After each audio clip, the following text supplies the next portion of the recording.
အားလုံးမင်္ဂလာပါဓမ္မကုသိုလ် channel မှာကြိုဆိုလိုက်ပါတယ်အခုဖတ်ပြပေးမှာတော့စာရေးဆရာမနာပတာကြီးအရှင်ဝိစိတ်တရေးသားထားတဲ့ကိုဆုံးမခြင်းဆိုတဲ့စာအုပ်ပဲဖြစ်ပါတယ်အပိုင်း6ဘဝမှာကိုတတိကပ်ပြီးထိန်ချောင်းနိုင်ဖို့ဆုံးမပြုပြင်နိုင်ဖို့လောကရန်နဲ့ကြုံလာရင်ဖြည့်ဆည်းနိုင်ဖို့ဆိုရင်စာများဖက်တရားများနာဖို့လိုတယ်စာဖက်ခြင်းတရားနာခြင်းဟာအရွယ်နဲ့မဆိုင်ဘူးစာဆုံးဖက်တရားဆုံးနာထပ်ဖို့ပဲလိုတယ်စာဖက်တာများလာလေတရားနာများလာလေဘဝအတွေ့အကြုံရင့်ကျက်လာလေဖြစ်ပြီးတတိတရားနဲ့အတိတရားအကောင်းလာကကိုအကောင်းဆုံးထိန်သိမ်းစောင့်ရှောက်နိုင်လာမှာဖြစ်တယ်ကိုရီးယားကတပည့်အငငယ်တရားကိုစာများဖတ်ဖို့နဲ့စာအုပ်ဆုံးဖတ်ဖို့လည်းညွှန်ပေးလိုက်တာခုဆိုအဲ့ဒီငငယ်ကသူ့ကိုယ်သူလည်းထိန်ချောင်းလာနိုင်သူ့ညီကိုတွေမိသားစုတွေပေါ်မှာလည်းပြုပြင်နိုင်စွမ်းရှိလာတဲ့အပြင်ဘာသာတရားအဆုံးအမတွေနဲ့အတော်လေးဟုတ်လာတာကိုတွေ့ရတယ်စာဖတ်ခြင်းတရားနာခြင်းကဘဝတစ်ခုကိုအကောင်းဆုံးပြုပြင်ပြောင်းလဲနိုင်တယ်ဆိုတာလက်တွေ့ပါပဲစာကောင်းပေမောနဲ့တရားစစ်တရားမယ်ဆိုတာသတ္တဝါတွေကိုဘတော်မှအမှားမဖြစ်စေအစိတ်မသိစေဘူးအားဖြစ်ဖို့နဲ့အမှားပြစ်ဖို့ပဲခွန်အားဖြစ်စေတယ်မမှန်တဲ့စာမမှန်တဲ့တရားတွေတော့မဖက်မနာမိပါစေနဲ့ကြောင်ပိတ်အရိုက်ခံရတဲ့ခွေဟာတွေ့တဲ့နဲ့နီးစက်ရာကိုပင်ကိုက်တတ်တယ်လို့အားနဲ့ချက်ကိုအကြိမ်ကြိမ်အပြောခံရတဲ့သူဟာလေကြာတော့မခံစားနိုင်မခံမရဲနိုင်ဖြစ်ပြီးအပြင်းအထန်ပေါက်ကွက်တတ်တယ်သူကိုလူတိုင်းမှာအားနည်းချက်ကိုစီရှိနေကြရမှာကိုအားနည်းချက်ကတော့ဖုံးကွယ်ပြီးသူ့အားနည်းချက်ကြမှာ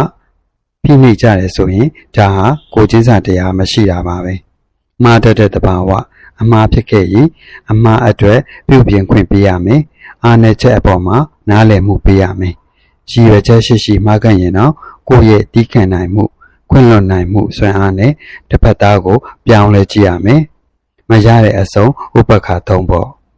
အနိုင်အထက်ဖိနှိပ်ခြင်းဟာကရုဏာတရားခေါင်းပါခြင်းပဲဖြစ်တဲ့အတွက်ဘသူအပေါ်မှာနိုင်ထက်စီနှင်းပြတာမျိုးမဖြစ်ပါစေနဲ့စေတနာပနဲ့လုပ်ခဲ့မိတဲ့မကောင်းတဲ့အလုပ်တစ်ခုဟာတန်ပြန်တက်ရောက်မှုအကုသိုလ်ဝေကြွေမျိုးအဖြစ်ပြန်လည်ပေးဆဲရတတ်တယ်ဆိုတာမမေ့ပါနဲ့ကြောင်မပိတ်ပါနဲ့လမ်းဖွင့်ပေးပါဘဝမှာမတော်မှကိုမကြည်မနဲ့မဖြစ်မိစေနဲ့ဆိုးလိုက်တဲ့ဘဝဆိုပြီးလဲစိတ်တဲ့မကြမိစေနဲ့ကိုယ့်ထက်ဆိုးတဲ့ဘဝတွေအများကြီးရှိတယ်အပေပုံဘဝမရောက်ပဲလူဘဝရနေတာကိုကဘဝကကောင်းနေပြီးသားမဟုတ်လားလူဘဝမှာအဆင်ပြေမှုမပြေမှုအကောင်ဆိုဒါမျိုးကတော့ရှိမှာပေါ့အဲ့ဒါဘဝအဆင်မှမဟုတ်တာလူတိုင်းကြုံနေကြလောကရန်ပဲလေတကယ်တော့ဘဝဆိုတာထာဝရမှမဟုတ်တာတည်ငါဖြစ်ကြည်မှုတသက်ပဲဘာမှအကြကြီးမဟုတ်ဘူးဖြစ်လိုက်ပြက်လိုက်နဲ့ဒီလိုပဲသွားနေမှာပဲအဲ့ဒီအပြောင်းလဲအရွှေ့လေးမှာပဲကိုကအလိုက်တင်နေတတ်ဖို့လိုတယ်အလိုက်တင်နေတတ်တယ်ဆိုတာကိုအပြစ်မများအောင်အကုသိုလ်မများအောင်အပြစ်ဖြစ်သွားရင်လည်းအကြကြီးမဆွဲသွားအောင်နည်းနည်းရုံထွက်နိုင်အောင်နေတတ်ဖို့ပဲလေဒါကြောင့်ဘဝဆိုတာစိတ်သက်ကြဖို့မကြည်မနဲ့ဖြစ်ဖို့မဟုတ်ပဲအနေတက်အောင်နေပြီးအပြစ်မဖြစ်အောင်ကြိုးစားဖို့ပဲဖြစ်တဲ့အတွက်ကိုဘဝကိုကြည်နဲ့အောင်ကြိုးစားအတက်အကျအနေအမြင့်အကောင်းအဆိုးတွေကြားမှာအဆိုးမများအောင်သာရိုးလေးနေသွားကြဖို့ပဲမဟုတ်လားမရိုးမသားတကိုးထွန်းနေတဲ့ဘဝထက်ဆိုင်ရင်ရိုးသားအဆိုးမများတဲ့ဘဝကပိုပြီးအကျိုးများတာအသေးချပါပဲကိုယ်စိတ်တိုင်းမကြတိုင်းဟိုရုံးမယ်ဖွဲ့ဒီအဖြစ်ပြောဘသူကြောင့်ဘာကြောင့်လဲအဖြစ်တင်မနေပါနဲ့ဘယ်သူဘဝကြောင့်မှမဟုတ်ဘူးကိုဖြစ်နေတာကိုစိတ်နဲ့ကိုစိတ်အလိုအတိုင်းမဖြစ်လို့အဲ့ဒီလိုဖြစ်တာစိတ်အလိုအတိုင်းဖြစ်ဖို့ဆိုတာကလည်းဘယ်တော့မှမဖြစ်နိုင်ဘူးတခုလိုနေတခုလွဲနေမှာပဲမြင်းနေရဆိုတာတခုမှမရှိတာတခါသူများကိုစိတ်တိုင်းမကြလို့ကိုယ်တိုင်ထားလို့ပြန်တော့လေကိုပါစိတ်တိုင်းမကြပြန်ဘူးသူများဆိုပို့ဆိုတာပေါ့တကယ်တော့စိတ်တိုင်းမကြတာဟာစိတ်ရိုင်းမချနိုင်လို့ပါပဲအလိုမကြတဲ့စိတ်မကျေနပ်တဲ့စိတ်သဘောမကျတဲ့စိတ်စတာတွေဟာစိတ်ရိုင်းတွေပါပဲအဲ့ဒီလိုခက်ကြမ်းခက်ရိုင်းစိတ်တွေရှိနေသမျှအလိုကြတယ် ကျေနပ်တယ်စိတ်တိုင်းကြရဲဆိုတာရှိမှာမဟုတ်ဘူးကိုယ်စိတ်နဲ့ကိုယ်အရင်ပြောက်ပြီးအရင်ရောက်နေမှာအမှန်ပဲဒါကြောင့်စိတ်တိုင်းမကြလို့စိတ်ရိုင်းတွေရနေကြတဲ့ဘဝမှာကိုအစီချင်းပြင်တင်တာပြင်ပြီးတက်နိုင်သမျှစိတ်ရိုင်းချရှိနေတဲ့အနေအထားနဲ့စိတ်တိုင်းကြအောင်နေတတ်ဖို့ပဲမဟုတ်လားစိတ်ရိုင်းချမှစိတ်တိုင်းကြမယ်ဒီလောက်အကုန်မြင်တဲ့အချိန်တို့တောင်းရတဲ့ဘဝကြီးမှာကိုယ်ပတ်ဝန်းကျင်အကြောင်းကိုအပုတ်ချနေတဲ့သူတွေအကြောင်းဟိုအကြောင်းဒီအကြောင်းကောင်းထဲမှာထည့်ထားရတာကိုယ်အချိန်တွေနှမျောဖို့ကောင်းလိုက်တာအရင်မရအဖက်မရဆိုတာအဲ့ဒီစကားလုံးတွေကိုလိုက်ခံစားနေတဲ့ကိစ္စမျိုးပဲစိတ်ခံစားမှုကစိတ်ဖြေပြောင်းမှုမှမဟုတ်တာစိတ်ပင်မဲ့မှုကိုပဲဖြစ်စေတာမဟုတ်လားခံစားနေလို့ပြေပြောက်သွားတဲ့ကိစ္စဆိုတာမရှိဘူးကိုယ်အမှားမို့ကိုယ်ခံစားနေလေအဖို့ကပို့တိုးရုံပဲရှိမှာသူများအမှားကိုခံစားပြီးလေပူပန်ရတာပဲခံစားမှုနဲ့စိတ်ဖြေလို့မရဘူးအဓိကဘဝဟာတိုးတယ်အချိန်မရွေးပြောင်းလဲနိုင်တယ်မြင်ရကနေကြမယ်ရှိရတွေလည်းပြောင်းနိုင်တယ်အဲ့ဒီလိုအချိန်ဒီမျိုးမှာဘသူဘဝကြောင့်မှကိုယ်အချိန်တွေကိုယ်အချိန်တွေကိုယ်ခံစားချက်တွေအကျိုးမဲ့မဖြစ်ဖို့အစိုးနဲ့မညစ်ဖို့အရေးကြီးတယ်ခေါင်းထဲထားရင်ပင်မနာနဲ့မရွှင်လန်းလာမဲ့ကိစ္စတွေဆိုရင်မြင်ထုတ်လိုက်တာအကောင်းဆုံးပါပဲဘဝမှာမကျေနပ်လို့သာအသေးတက်ကြမယ်မကြိုက်လို့သာတိုက်ခိုက်ကြမယ်မကြည်လို့သာအပီချကြမယ်မနစ်သက်လို့သာအပြစ်ဖွဲ့ကြမယ်ဆိုရင်ကိုဖြစ်တယ်လို့သူလည်းဖြစ်မှာပဲကိုမုန်းတယ်လို့သူလည်းမုန်းမှာပဲကိုခံစားတယ်လို့သူလည်းခံစားနေမှာပဲလူတိုင်း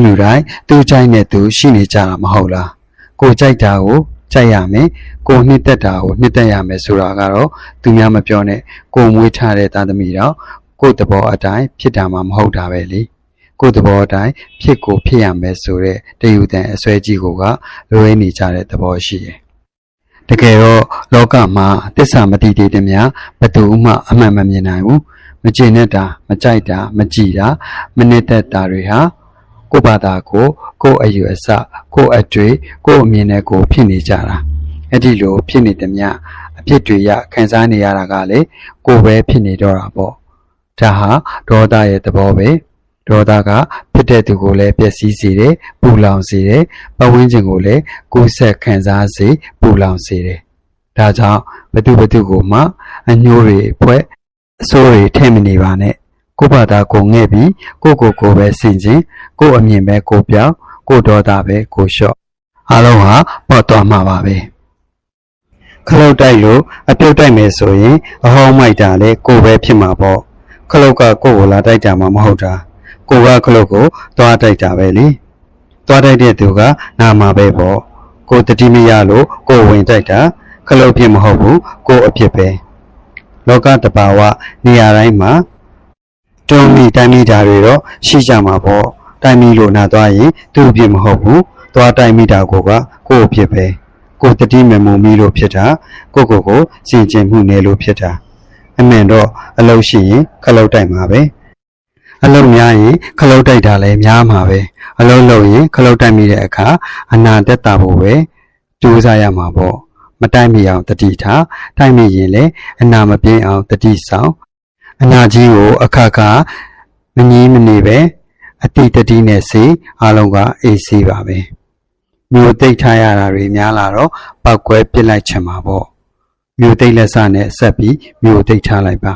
မခံစားနိုင်လို့ပောက်ကွဲပြစ်လိုက်တော့လေရလက်ကအကောင်ဘက်ဥတီလာမှာမဟုတ်တာပောက်ကွဲပြစ်လိုက်ခြင်းရဲ့နောက်ွယ်မှာပေါက်လို့ကွဲသွားတာတွေပဲဖြစ်လာမှာပဲအဓိကအပြစ်တွေနဲ့မမျိုးသိပ်မိဖို့ပါပဲစိတ်ထဲမှာတနှုံနှုံဖြစ်နေတဲ့မျိုးသိပ်မှုမျိုးမဖြစ်ဖို့ပါပဲစိတ်ထဲမှာဘာမှမခံစားပဲမျိုးသိပ်ထားနိုင်မှကိုယ့်အတွက်အပြစ်ကင်းနိုင်မှာမဟုတ်လားမလွဲတာလို့မလွန်ဆက်နိုင်လို့မကျေနပ်ချက်နဲ့မျိုးသိပ်မှုမျိုးကတော့စိတ်ထဲမှာတီးမှတ်ထားတဲ့အာဃာတလေးတွေရောနေတတ်တယ်ဒေါသနဲ့မျိုးသိပ်မှုမျိုးမဟုတ်ပဲမေတ္တာမပြတ်မျိုးသိပ်မှုမျိုးကတော့အကောင်းဆုံးအလေးကျင့်ပဲဖြစ်ပါတယ်ဒါကြောင့်စိတ်ခံစားချက်ကိုအထင်ကိုမပါပဲ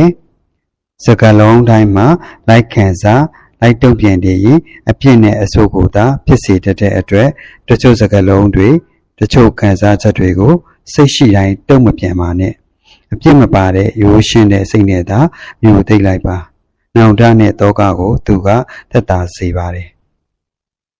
တခါတည်းဆုံးရှုံးသွားမှဆိုလို့ပို့ပြီးစုပ်ကင်မိတာတွေကနှစ်ဖက်လုံးကိုပူလောင်စေတယ်ခက်တင်းတင်းစုပ်ကင်ထားမိတဲ့လက်ထက်ခက်ပြင်းပြင်းခံစားမိတဲ့နှလုံးသားကပို့ပြီးနာကျင်စေတယ်တင်းတင်းကြပ်ကြပ်ချီနှောင်ထားတဲ့ကြိုးဟာတန်ရာတန်ကြပ်ပြင့်တတ်တယ်လို့တွေ့တာမှုသမှုတရားကြိုးဟာလည်းတင်းလေကြက်လေပြင်းလေပြက်လေဖြစ်တတ်တယ်ဖြေလျှော့နိုင်ရင်တော့အနေပေါ်တာသိချတယ်မုံလို့တင်းတာပဲဖြစ်ဖြစ်ချစ်လို့ပြင်းတာပဲဖြစ်ဖြစ်တင်းရင်ကြက်ပြင်းရင်ပြက်တာတဘာဝပဲမုံတရားကိုစုပ်ကင်ထားရင်လည်းစုပ်ကင်ထားတဲ့သူမှနာကျင်ရတယ်လို့အချစ်ပြင်းပြင်းနဲ့စုပ်ကင်ထားရင်လည်းခံစားမှုကပူလောင်ရတာပါပဲသိကြတာကတော့ဘာကြောင့်မဲတင်းတင်းခံစားချက်ကတော့ပြင်းနေမယ်ဆိုတာအသေးချပါပဲဒါကြောင့်ခက်တင်းတင်းခက်ပြင်းပြင်းစုပ်ကင်ထားတာတွေဖြေလျှော့ကြည့်ပါအနေပေါ်တော့မှအမှန်ပါပဲမုံလို့တင်းတာတွေကိုလည်းလျှော့ချစ်လို့ပြင်းတာတွေကိုလည်းလျှော့နိုင်ရင်ဘဝမှာတင်းကျပ်တဲ့ပူလောင်မှုနဲ့ပြင်းပြတဲ့ခံစားမှုဒုက္ခကလည်းလျော့နေသွားမှာပဲပေါ့ဘဝမှာခြားသမျှစကားလုံးတိုင်းကိုတုံ့ပြန်ဖို့မလိုသလိုငုံခံနေဖို့လည်းမဟုတ်ဘူးတချို့သူတွေရဲ့စကားလုံးတွေကတုံ့ပြန်စရာမလိုပဲသူ့အလိုလိုပြီးသွားတာတွေရှိရဲ့တုံ့ပြန်လိုက်မှပိုရှုပ်သွားတာတွေဖြစ်တတ်တယ်စကားလုံးတိုင်းကိုခံစားနေဖို့မလိုဘူးကိုယ်အလုပ်ကိုလုံးနေဖို့ပဲလိုတယ်အလုံးမှန်ရင်တုံ့ပြန်စရာမလိုပဲအလောက်ကပြေရှင်းသွားလိုက်မယ်မတုံ့ပြန်တာဟာငုံခံနေတာမဟုတ်ဘူးအပင်ပန်းခံပြီးမခံစားတဲ့သဘောပဲတချို့စကားတွေကြတော့ပြန်ပြေရှင်းဖို့လိုတယ်ပြေရှင်းတာကတုံ့ပြန်တာမဟုတ်ဘူးပြေရှင်းမှသာအမှန်ကိုသိသွားမယ်နှစ်ဦးနှစ်ဖက်အကျိုးရုံမှုတွေမဖြစ်တော့ဘူးနားလည်မှုတွေရှိသွားမယ်ဆိုရင်ဒါမျိုးကြတော့ပြန်တုံ့ပြန်ရမယ်ဒေါသနဲ့တုံ့ပြန်မှုမျိုးမဟုတ်ပဲကြိုးကြောင်းဆင်ခြင်ဉာဏ်ရဲ့အကျိုးလိုလားတဲ့မေတ္တာတရားရဲ့ကိုအခြေခံပြီးပြန်ဖြေရှင်းရမယ်ဒီကတော့ဘလို့စကားလုံးမဲလာလက်ခံနိုင်အောင်ကြိုးစားဖို့ပဲလက်ခံတာခံစားတာမဟုတ်ဘူးခံနိုင်ရရှိလာတာကြားသမျှအတန်တွေအပေါ်ခံနိုင်ရရှိအောင်ကြိုးစားပြီးအကျိုးများတဲ့စကားကိုလက်ခံအကျိုးမရှိတဲ့စကားလုံးကိုကောင်းတဲ့ကထုတ်ပြဖို့ပါပဲစကားလုံးတွေနဲ့ကောင်းလေးမနေဖို့အထူးကပါပဲလောကတဘာဝဘလောက်ပဲကောင်းအောင်လုပ်စကားလုံးရုပ်တွေကရောက်လာတတ်တယ်လို့မကောင်းတဲ့သူတွေမှလည်းစကားလုံးအလှလေးတွေကတွဲနေတတ်တာပဲမဟုတ်လားစကားလုံးတွေကိုလိုက်ခံစားနေတာကိုအမှားပဲလေဘဝမှာအရှိတရားကိုလက်မခံနိုင်ရင်အဲ့ဒီအရှိတရားကြောင့်ပင်ပန်းရတတ်တယ်အရှိတရားဆိုတာအကောင်းမဲ့ဖြစ်ဖြစ်အဆိုးပဲဖြစ်ဖြစ်ကိုယ်မှလက်ရှိကြုံတွေ့နေရတဲ့အခြေအနေကိုပြောတာအဲ့ဒီအခြေအနေကိုလက်ခံနိုင်တဲ့စွမ်းအားရှိမှစိတ်ခံစားမှုကတက်တာတယ်လက်ခံနိုင်စွမ်းဆိုတာဒီအခြေအနေကိုခံစားဖို့မဟုတ်ဘူးသဘောတရားအမှန်ကိုရင်ဆိုင်လိုက်တဲ့သဘောပဲအခြေအနေမှန်ကိုလက်မခံနိုင်ရင်အဆိုးတွေကြုံတဲ့အခါငါမှဒါမျိုးကြုံရတယ်ဆိုလိုက်တဲ့ငါဘဝအစသဖြင့်အတွေ့အပေါင်းဆုံးတဲ့ဘဝကိုပင်ပန်းစေတတ်တယ်လို့အကောင်းတွေကြုံတွေ့ရတဲ့အခါလဲတတိမပါရင်အရှိကိုငါထင်တာတွေဖြစ်စေပြီးမာန်မာနတွေနဲ့ဟန်မကြပဲဖြစ်တတ်တယ်အမှန်တော့ဘလို့အခြေအနေပဲကြုံဖြစ်ပေါ်လာပြီးတာတွေကနောက်ပြန်ဆွဲလို့ရတာမှမဟုတ်တာအခြေအနေမှန်ကိုလက်ခံပြီးရင်ဆိုင်ဖြေရှင်းနိုင်ဖို့ပဲလိုတယ်ဖြစ်ပြီးတာတွေအပေါ်မှာဘသူကြောင့်ဘာကြောင့်ဆိုတာတွေရိုးမယ်ဖွင့်မနေပဲဒီအခြေအနေကိုအကောင်းဆုံးကြော်ဖြတ်နိုင်ဖို့ပဲကြိုးစားရမယ်သိကြတာကတော့ဖြစ်ပေါ်လာတဲ့အခြေအနေမှန်ကိုလက်ခံလိုက်တာနဲ့ကိုကိစ္စတစ်ဝက်ပြီးသွားတော့တာပဲဒါကြောင့်ဘလို့အခြေအနေပဲလာလက်ခံနိုင်အောင်ကြိုးစားပါခံစားချက်မပြအောင်တတိဆောင်ပါပြီးရင်အကောင်းဆုံးရင်ဆိုင်ဖြည့်ရှင်ကြော်ဖြတ်နိုင်အောင်နီလန်ရှာပါ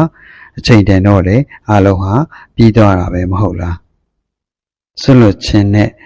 ခွင့်လွတ်ခြင်းဆိုတာစန့်ကျင်ဘက်ပဲရွေးချယ်စရာကတစ်ခုကိုရွေးချယ်ရင်တစ်ခုကိုဘေးဖယ်ရမယ်မဆွလွတ်နိုင်ရင်ခွင့်လွတ်ရမှာဖြစ်တယ်လို့ခွင့်မလွတ်နိုင်ရင်တော့ဆွလွတ်ရမှာပေါ့ချွင်းချက်အနေနဲ့ဆွလွတ်ခွင့်လွတ်တာလည်းရှိနိုင်ပေမဲ့ဒါဟာတာမန်လူတွေအတွက်တော့မလွယ်လောက်ဘဝမှာတချို့သူတွေဟာဆွလွတ်လို့မဖြစ်တာတွေရှိတယ် ကိုကသူ့ကိုမစွန့်လွတ်နိုင်ဘူးဆိုရင်ခွင့်လွတ်နိုင်အောင်ကြိုးစားရမှာပေါ့တချို့ကြတော့ဘလို့မှကိုခွင့်လွတ်ပေးလို့မရတာတွေရှိတယ်အဲ့ဒီလိုဆိုရင်တော့စွန့်လွတ်ရမှာပေါ့အာဃာတအမုန်းတရားနဲ့စွန့်လွတ်မှုမျိုးတော့မဖြစ်စေနဲ့ပေါ့တစ်ခါကြတော့စွန့်နိုင်ဖို့လွတ်တာတွေလည်းရှိတတ်တယ်မကောင်းမှုတဲ့အမှုအကျင့်တွေကိုစွန့်မှစိတ်အစဉ်လွတ်မြောက်တာတန်ရောစဉ်အနာအဝက်ကိုစွန့်မှဘဝလွတ်မြောက်တာလိုချင်မှုတွေကိုစွန့်မှလောဘတဏှာမှလွတ်မြောက်တာစသဖြင့်စွန့်လို့လွတ်တာမျိုးကတော့အကောင်းဆုံးပဲပေါ့ဒါကြောင့်ဘာမှအကြကြီးမဟုတ်တဲ့လောကကြီးမှာအထာကြီးတွေနဲ့တိတ်လုံမနေပဲတယောက်နဲ့တယောက်ခွင့်လွတ်เสียရှိရင်ခွင့်လွတ်ခွင့်မလွတ်နိုင်ရင်စွန့်လွတ်ရင်လည်းအမုန်းတရားနဲ့မစွန့်လွတ်ပဲအပြုံးအားနဲ့စွန့်လွတ်နိုင်အောင်ကြိုးစားအကျိုးအများဆုံးကတော့မကောင်းတဲ့အမှုကျင့်တွေကိုစွန့်လွတ်နိုင်ခြင်းပဲပေါ့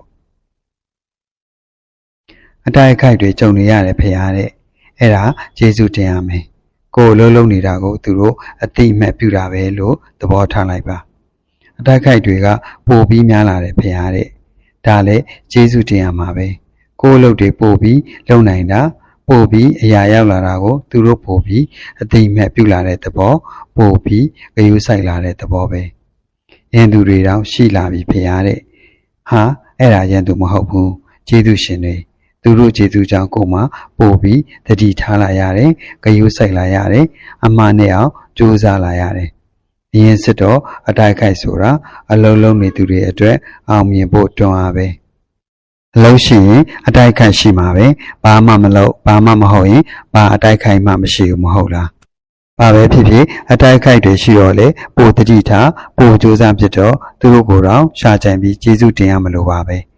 ဖယားမြတ်စွာရဲ့ပါရမီကျင့်စဉ်တွေဟာဒီဝရက်မာနဲ့စတဲ့တိုက်ခိုက်နှိုက်ယှက်မှုတွေကြောင့်ပို့ပြီးအထမြောက်အောင်မြင်လာတာဖြစ်တဲ့အတွက်သူတို့ဟာကျေးဇူးရှိတဲ့သူတွေပါပဲတဲ့လေအတိုက်ခိုက်ရှိရင်တတိရှိရမယ်အတိုက်ခိုက်ပုံများလေပို့တတိထားလေဖြစ်ရမယ်ကိုယ့်ရန်သူဟာတတိမှုစေရကိုယ့်အကူပါပဲအထင်ကြီးတာအထင်သေးတာအထင်လွဲတာအထင်မှားတာစတာတွေဟာအထင်ဆိုတဲ့အတိုင်းထင်မြင်ယူဆချက်တတ်ပဲအထင်ဖြစ်တဲ့အတွက်အမှန်ဖြစ်ဖို့တော့နေတယ်လောကသတ်မှတ်ချက်အရာမှန်တာတွေရှိပေမဲ့သဘာဝဓမ္မအရာတော့ထင်နေသမျှအမှန်သစ္စာရနိုင်မှာမဟုတ်ဘူးအသွင်နဲ့အမြင်ကြောင့်အထင်တွေရောက်တတ်တဲ့အတွက်အထင်ကြီးခြင်းအထင်သေးခြင်းအထင်မှားခြင်းအထင်လွဲခြင်းတွေအပေါ်ခံစားနေလို့တော့မတော်ဘူးပေါ့ကိုကသူများကိုအထင်ကြီးတာအထင်သေးတာပဲဖြစ်ဖြစ်သူများကကိုကိုအထင်ကြီးတာအထင်သေးတာပဲဖြစ်ဖြစ်အနှစ်သာရနဲ့ကြည့်ရင်တော့ဘာမှမရှိဘူးအထင်ခံရတာတသက်ပဲအထင်ကြီးခံရလို့လဲမန်မမောင်းနဲ့အထင်သေးခံရလို့လဲအာမငယ်နဲ့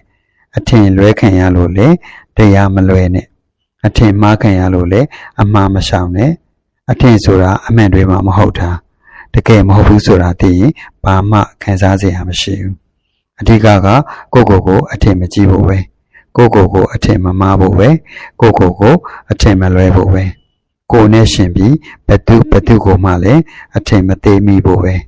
အထင်ကိုဆင်ကျင်နိုင်ရင်အသွင်နဲ့အမြင်အပေါ်မှာမတော်တာတွေမပေါ်တော့ဘူးပေါ့အပိုင်းခုနှစ်ကိုဆက်လက်ဆောင်မျှော်နားဆင်ပေးကြပါအောင်ခင်ဗျာဒီဗီဒီယိုလေးကိုအဆုံးထိနားဆင်ပေးခဲ့ကြတဲ့အတွက်အားလုံးကိုကျေးဇူးအထူးတင်ရှိပါတယ်ကျွန်တော်ရဲ့ channel လေးကို like and subscribe ပြုလုပ်ပေးကြဖို့အားလုံးကိုမေတ္တာရက်ခံအပ်ပါတယ်နောက်ဗီဒီယိုလေးမှာပြန်လည်ဆုံတွေ့ကြပါစို့ကိုစိတ်နှစ်ဖြာကျန်းမာချမ်းသာကြပါစေ